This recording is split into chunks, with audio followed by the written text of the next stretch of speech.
Channel subscribe कीजिए, bell icon पर click करके ऑल पर जरूर क्लिक कीजिए तो आपको वीडियो अपलोड होते ही नोटिफिकेशन मिलेगा आपके स्मार्टफोन पर। हेलो मेरे दोस्तों, अक्सर अगर आप कोई नया ऑर्गेनाइजेशन ज्वाइन करते हैं या फाइनेंशियल ईयर के स्टार्टिंग में यानी अप्रैल के महीने में आपको एचआर एक लिंक भेजता है आपके ईमेल पे, ऑफ कोर्स ऑफिशियल ईमेल पे, और आपसे कहा जाता है कि डिक्लेयर योर टैक्सेस, इस लिंक को भरिए।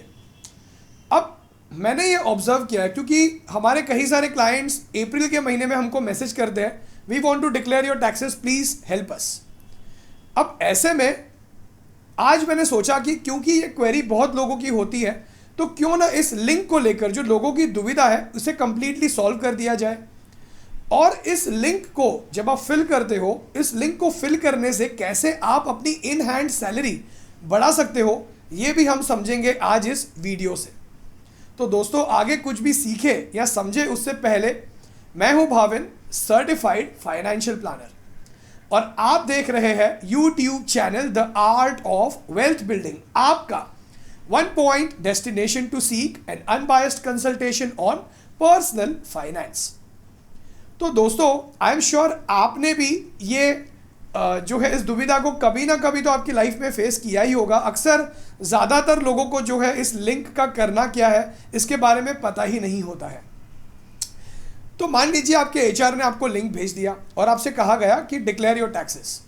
तो बेसिकली एचआर आपसे ये कह रहा है कि पूरे साल भर में आप टैक्स बचाने के लिए क्या इन्वेस्टमेंट करने वाले हैं, इसके बारे में हमें जानकारी दीजिए। अब कई लोगों को ऐसा लगता है कि अगर हमने जानकारी दे दी और अगर फिर हम निवेश नहीं कर पाए तो एंड ऑफ द ईयर जो है हमारे अगेंस्ट कोई एक्शन लिया जाएगा कि हमने गलत इंफॉर्मेशन दी। ऐसा नहीं होता है दोस्तों। अगर आपके मन में कोई ऐसी बात चल रही है तो इस बात को मन में से निकाल दीजिए। जब आपको एचआर ये लिंक बेचता है तब एचआर आपसे सिर्फ इतना कह रहा है कि आप जो है हमें बताइए कि आप कोई निवेश करने वाले हैं, अगर है तो इस लिंक में हमें डिटेल दे दीजिए सो दैट हमें पता चले कि आपका जो टैक्स है वो हमें आपकी सैलरी में से काटना है या नहीं काटना है। तो जाहिर सी बात है, अगर आप एचआर को कहते हो कि पूरे बरस में मैं ये इन्वेस्टमेंट जो है मैं टैक्स सेविंग के लिए करूंगा, तो उसके बेसिस पे एचआर को जो है एक मदद मिलती है आपका टीडीएस यानी tax deduction at source calculate करने के लिए। तो अगर आपने अपनी इन्वेस्टमेंट्स डिक्लेयर कर दी उस लिंक में, उस लिंक के अंदर क्या फिल करना होता है वो भी हम आगे बात करेंगे, लेकिन जब आप उसे फिल करके सबमिट करते हो तो एचआर को एक अनुमान लग जाता है कि आप इतनी इतनी इन्वेस्टमेंट्स तो कर ही लोगे, उसके बेसिस पे आपका जो टैक्स है वो कम कटता है। तो ये एक इंपॉर्टेंस होता है उस लिंक को फिल करने का। अब अक्सर लोगों को कंफ्यूजन हो जाता है कि उस लिंक में हमें फिल करना क्या है। तो उस लिंक में कुछ बेसिक चीज़ें होती है, जैसे कि सबसे पहले तो आपका एचआरए का अमाउंट आपको फिल करना होता है। अब एचआरए के लिए एक फॉर्मूला होता है जो आप भी इंटरनेट पे जो है सर्च करके ले सकते हो, लेकिन नॉर्मली आप जितना एचआरए यानी आप जितना रेंट भरते हो अपने लैंडलॉर्ड को, अब कई लोगों को ये कन्फ्यूजन होता है कि हम हमारे पेरेंट्स के साथ रहते हैं, हमारा जो घर है वो हमारे पेरेंट्स के नाम पे है, तो क्या हम उन्हें रेंट दिखा सकते हैं?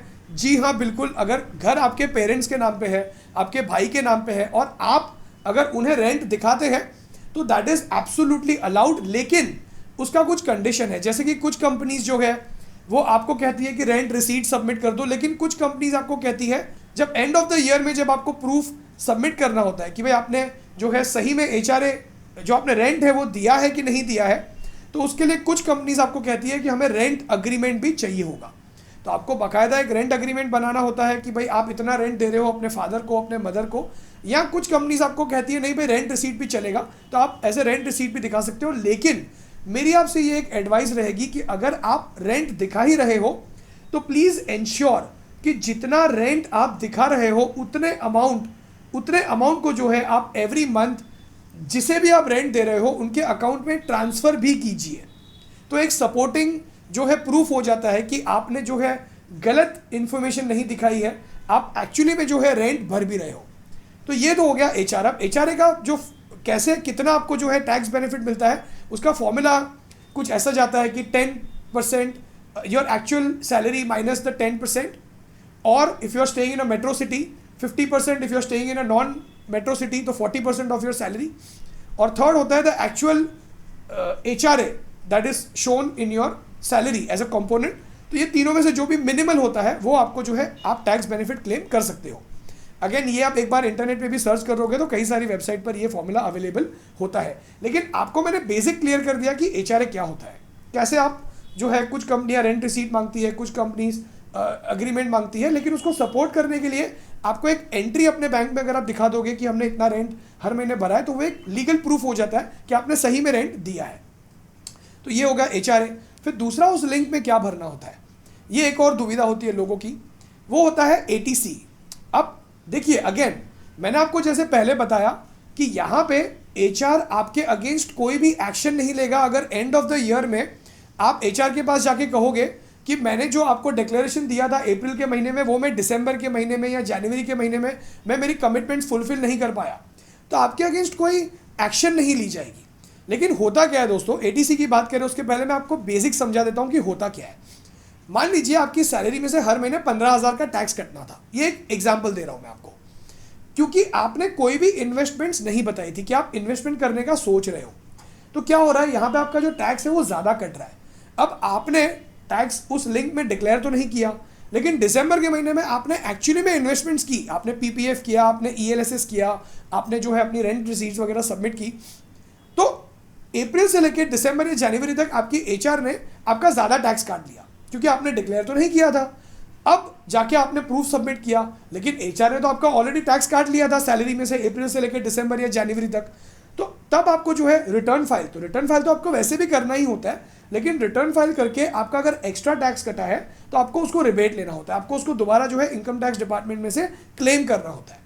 लेकिन यही अगर आप उस लिंक को सही से फिल करके सबमिट कर देते हो तो आपका HR क्या करेगा, आपका टैक्स तो कटेगा, क्योंकि अगर आपकी टैक्स लायबिलिटी फिर भी बनती है तो टैक्स तो कटेगा, लेकिन कम कटेगा। अगर टैक्स कम कटेगा, आपकी सैलरी में से TDS अगर कम जाएगा तो क्या होगा, आपके हाथ में ऑफकोर्स हर महीने ज़्यादा पैसे आएंगे, राइट। तो इस लिंक को भरने का इंपॉर्टेंस, ये हमारा मेन मोटिव है इस वीडियो से मुझे आपको समझाने का। तो अब आपको नेक्स्ट भरना होता है ATC। मैं कॉमन जो है सेक्शंस की ही बात करूंगा to keep it simple and easy. अब ATC में आपके पास क्या ऑप्शंस होते हैं, सबसे इंपॉर्टेंट कंपोनेंट होता है आपका EPF। एक जो है आपका एम्प्लॉय, आपका जो एम्प्लॉयर है वो EPF भरता है, एक कंपोनेंट होता है जिसमें आपकी सैलरी में से कुछ EPF कटता है। तो मान लीजिए आपकी सैलरी में से 1800 रुपये का EPF कट रहा है या 2000 रुपये का EPF कट रहा है। अब आपका जो कॉन्ट्रीब्यूशन है ना दोस्तों EPF में, वो आप दिखा सकते हो अंडर सेक्शन ATC। तो सबसे पहले तो हो गया आपका EPF का कॉन्ट्रीब्यूशन। फिर होता है PPF। मान लीजिए आपने हर महीने 5,000 रुपये PPF में डिपॉजिट कर दिए, तो साल का 60,000 आपने PPF में डाला, तो वो भी आप लिंक में लिख सकते हो कि आई इंटेंड कि भाई मैं 60,000 रुपये जो है PPF में डालूंगा, मेरा EPF इतना कट रहा है, मेरा PPF में मैं इतना डालूंगा। मान लीजिए आपने इक्विटी लिंक्ड सेविंग स्कीम, जो कि एक प्रकार के म्यूचुअल फंड होते हैं, हर महीने आपने 5,000 रुपये उसमें डालने हैं, तो 60,000 आप वो भी दिखा सकते हो, यानी आपका 1,50,000 जो है, जो लिमिट होती है ATC की, वो आप उसमें भर दोगे। फिर एक होता है ATCCD, वो होता है NPS के लिए। अब मान लो आपने साल भर में 50,000 रुपये जो है आप NPS में डाल रहे हो, तो ATC के 1.5 लाख के अलावा अगर आप 50,000 रुपये अगर आप और NPS में डालोगे तो वो आप ATCCD में डाल दोगे, यानी 1,50,000 प्लस 2 लाख, या 1,50,000 प्लस 50,000, टोटल हो गया 2 लाख ATC प्लस ATCCD। अब हम बात करते हैं ATD की। ये कॉमन है कुछ। ATD में मान लीजिए आपने अपने पेरेंट्स का मेडिकल इंश्योरेंस भरा। अब अगर आपके पेरेंट्स 60 ईयर्स के ऊपर है तो साल भर में जो आपने 50,000 रुपीज़ तक का अगर आप मेडिकल इंश्योरेंस भरते हो तो वो आप ATD में दिखा सकते हो। अगर आपके पेरेंट्स 60 ईयर्स के नीचे है, एज उनकी 60 ईयर्स से कम है, तो अगर आप उनका 25,000 रुपीज़ तक का मेडिकल इंश्योरेंस भरते हो तो आप वो दिखा सकते हो ATD में। ये तो वो आपके पेरेंट्स का। अब मान लीजिए आपने अपना भी मेडिकल इंश्योरेंस भरा, तो उसमें जो आप 25,000 रुपीज़ तक का जो आप प्रीमियम भरते हो वो आप ATD में दिखा सकते हो। एक होता है प्रिजम्पटिव हेल्थ चेकअप। मान लीजिए साल भर में आपने अपना ब्लड चेक करवा लिया, कुछ किसी कारण से आप जो है कोलेस्ट्रॉल चेक करवा लिया, शुगर चेक करवा लिया आपने आपके पेरेंट्स से, तो 5,000 रुपीज़ तक की जो लिमिट होती है वो आप प्रिजम्पटिव हेल्थ चेकअप में भी दिखा सकते हो। तो ये हो गया ATD, ATC, ATCCD, ATD। ये कुछ कॉमन जो है क्लॉज होते हैं जिनको आप जो है फिल कर सकते हो, सेक्शंस होते हैं। अब आपने अगर इतना भी भर दिया ना दोस्तों, तो आपका जो टैक्स जो आपकी सैलरी में से हर महीने कटना है वो कम हो जाएगा। अब ये जो लिंक है ना, एक ही बार खुलती है बरस में एक बार, या शायद 2 बार खुलती है किसी किसी कंपनी में। तो दोस्तों अब साल के एंड में एचआर आपको दोबारा जो है ये लिंक भेजता है। अब ये सेम लिंक होती है, लेकिन ये होता है फॉर्म 12BB। अब ये 12BB फॉर्म सुन के आप ज़्यादा कंफ्यूज मत हो जाइए, वो वही लिंक होती है जो आपको भेजी जाती है। अब एचआर आपसे साल के अंत में क्या कहता है कि आपने पूरे साल में जो आपने निवेश जो डिक्लेयर किया था उसमें से आप कितना कर पाए वो हमें बताइए, उसकी हमें जानकारी दीजिए। अब लिंक में तो आपने ऑलरेडी भर दिया था। अब मान लो जैसे हमने हमारे एग्जाम्पल में लिया था कि पीपीएफ में आप 60,000 रुपया साल का डालोगे, लेकिन आप 60,000 रुपया नहीं डाल पाए, या मान लीजिए आपने 60 की जगह पे 80,000 रुपये डाल दिए, या 60 की जगह पे आपने सिर्फ 30,000 रुपये डाल दिए, तो आप उस लिंक में जाके उसको करेक्ट कर सकते हो। 60 की जगह पे आप 30 दिखा सकते हो। अब यहाँ पे एचआर आपको कहता है कि भाई साहब, जो पूरे बरस में जो आपने हमें बताया था कि आप जो निवेश कर पाओगे और जितना निवेश आपने किया है उसका हमें प्रूफ दीजिए। तो जितना भी आपने साल भर में डिक्लेयर किया, मान लीजिए उससे या तो आप कम कर पाए या तो आप उससे ज़्यादा कर पाए, जो भी आप कर पाए उसका जो है आपको सपोर्टिंग डॉक्यूमेंट, जैसे कि पीपीएफ है तो पीपीएफ की पासबुक, ईएलएसएस है तो ईएलएसएस का स्टेटमेंट, एनपीएस है तो एनपीएस का जो एंट्री है वो, अगर आपने रेंट दिया है तो रेंट रिसीट, या जो भी है, ये सब आपको जो है एचआर को एज अ प्रूफ सबमिट करना होता है। और इसके बेसिस पे जो है आपका ऑलरेडी जो है टैक्स कम कटा था, क्योंकि आपने डिक्लेयर कर दिया था। अगर आप डिक्लेयर नहीं करते तो आपका टैक्स पहले ही ज़्यादा कट गया होता, लेकिन आपने जो कि डिक्लेयर किया था, अब आप उसका जो है सपोर्टिंग प्रूफ दे रहे हो, तो आपका टैक्स नहीं कटेगा। लेकिन मान लीजिए आपने ज़्यादा डिक्लेयर किया था लेकिन आपने निवेश जो है कम किया, तो जनवरी, फरवरी और मार्च के महीने में जो कि आपने कम निवेश किया था, आपका टीडीएस जो है कम कटा था, और आपने निवेश जो है, आपका टीडीएस एक्चुअली में ज़्यादा इन्वेस्टमेंट के हिसाब से कटा था, क्योंकि आपने प्रूफ ज़्यादा कहा था, आपने ज़्यादा डिक्लेयर किया था, लेकिन अब आपने निवेश कम का किया है, तो जो बैलेंस टैक्स है वो आपका जनवरी, फरवरी और मार्च के महीने में कटेगा। लेकिन मान लीजिए अगर आपने डिक्लेयर तो कर दिया लेकिन आपने कोई भी निवेश नहीं किया, तो दोस्तों जनवरी, फरवरी और मार्च के महीने में आपका बहुत ज़्यादा टैक्स कट जाएगा, राइट? क्योंकि आपने डिक्लेयर किया था लेकिन आपने प्रूफ सबमिट नहीं किया, तो एचआर का फर्ज बनता है कि आपके बिहाफ पे वो टैक्स कलेक्ट करे और इनकम टैक्स डिपार्टमेंट को जो है वो सबमिट करे। इसकी सारी जानकारी आपको फॉर्म 16 में मिलती है कि आपके बिहाफ पे एचआर ने क्या क्या जो है इनकम टैक्स डिपार्टमेंट को सबमिट किया हुआ है, राइट? तो ये है इंपॉर्टेंस इस लिंक का। तो कई लोगों को कंफ्यूजन होता है कि अगर हमने डिक्लेयर कर दिया और फिर अगर हम निवेश नहीं कर पाए तो हमारे अगेंस्ट एक्शन लिया जाएगा। ऐसा कुछ भी नहीं होता है। मैं आपको ये एडवाइस करूंगा, जैसे ही आपका एचआर आपको लिंक भेजता है, लिंक को खोलिए, एटीसी, एटीडी, एटीसीसीडी, एचआरए का जो है आप जितना दे रहे हो इतना तो एटलीस्ट भर ही दीजिए। तो इससे क्या होगा, आपका टीडीएस कम कटेगा, जिससे कि आपके हाथ में सैलरी ज़्यादा आएगी। और बरस के एंड में सिंपल है, आपको प्रूफ सबमिट करना होता है। प्रूफ नहीं सबमिट किया तो जनवरी, फरवरी और मार्च के महीने में आपका ज़्यादा टैक्स कटेगा। लेकिन देखिए दोस्तों, कई सारे लोग मेरे पास आते हैं ये कह के कि सर हमें हमारी टैक्स की लायबिलिटी ज़ीरो करनी है। ऐसा नहीं होता है दोस्तों। अगर आपकी इनकम ज़्यादा है तो ज़्यादा से ज़्यादा आप क्या कर सकते हो, एटीसी दिखा सकते हो, एटीडी दिखा सकते हो। आप अगर एजुकेशन लोन अगर आपने लिया हुआ है उसका अगर आप कुछ इंटरेस्ट भर रहे हो तो आप एटीई में दिखा सकते हो।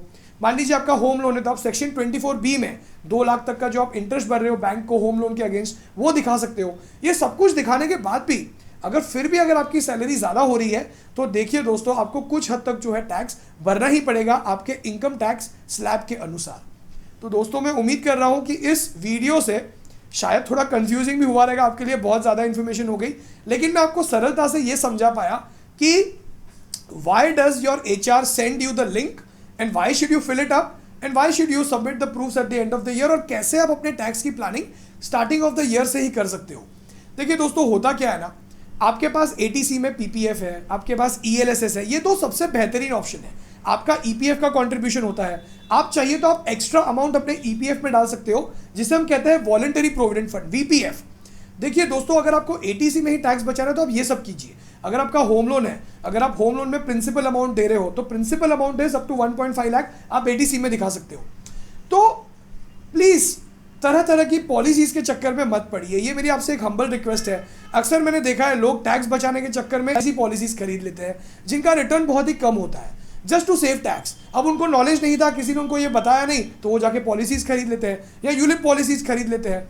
ऑफकोर्स बैंक वाले आपको पुश करते हैं कि ये खरीदो, लेकिन जब आपके पास इतने अच्छे ऑप्शंस अवेलेबल है जहां पे कमीशन कम लगती है, रिटर्न भी ठीक ठाक है, जैसे पीपीएफ का रिटर्न आपको टैक्स फ्री होता है 7.1%, आप उसके ऊपर विड्रॉल अमाउंट के ऊपर आपको कोई टैक्स नहीं लगता।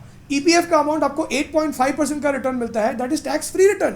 तो आप इन जो है इन्वेस्टमेंट्स का इस्तेमाल कीजिए। तो दोस्तों मैं उम्मीद करता हूं इस वीडियो से आज मैं आपके लाइफ में थोड़ी सी वैल्यू ऐड कर पाया तो प्लीज़ इस वीडियो को लाइक कीजिए, शेयर कीजिए अपने उन दोस्तों के साथ जिन्होंने अभी अभी जॉब की शुरुआत की है और उन्हें इन सब चीज़ों के बारे में किसी ने बताया ही नहीं है, तो उनके साथ शेयर कीजिए। वीडियो को लाइक करके मुझे मोटिवेट कीजिए ताकि मैं और भी ऐसे वीडियोस बना सकूं और आपको जो है मैं एक अवेयरनेस, आपके अंदर एक फाइनेंशियल लिटरेसी को मैं फैला सकूं। दोस्तों अगर आप अपना पर्सनल फाइनेंशियल प्लान बनवाकर ये समझना चाहते हैं कि कैसे आप अपने टैक्स की planning starting of the year से ही कर सकते हो, कैसे आप अपने पर्सनल फाइनेंशियल गोल्स जैसे रिटायरमेंट, घर खरीदना, कार खरीदना, बच्चों की हायर एजुकेशन, वेकेशंस पे जाना, इन गोल्स को आप कैसे अपने पर्सनल फाइनेंशियल गोल्स को आप अचीव कर सकते हो और फ्यूचर में महंगाई बढ़ने के कारण आपको कितने पैसे चाहिए होंगे और आपको अभी से क्या करना होगा उन गोल्स को अचीव करने के लिए, तो व्हाट्सएप कीजिए आपके स्क्रीन पर आए हुए नंबर पर, और आप हमें इंस्टाग्राम पर the art of wealth building search करके भी फॉलो कर सकते हैं। आप हमारी टेलीग्राम लिंक भी ज्वाइन कर सकते हैं जिसकी लिंक मैंने नीचे डिस्क्रिप्शन में दी हुई है, बिल्कुल भी फ्री है। और अगर अब तक आपने हमारी वेबसाइट विजिट नहीं की तो आप हमारी वेबसाइट भी विजिट कर सकते हो theartofwealthbuilding.com। आप चाहे तो हमारी चैनल भी सब्सक्राइब कर सकते हो सो दैट हमारे हर वेडनेसडे और संडे वाले वीडियोस अपलोड होते ही आपको नोटिफिकेशन मिलेगा आपके स्मार्टफोन पर और आप हमारे वीडियोस पहले देख पाओगे। सो दोस्तों आज के लिए इतना ही। Thank you so much, God bless you all, और आपका कीमती समय देने के लिए बहुत बहुत धन्यवाद।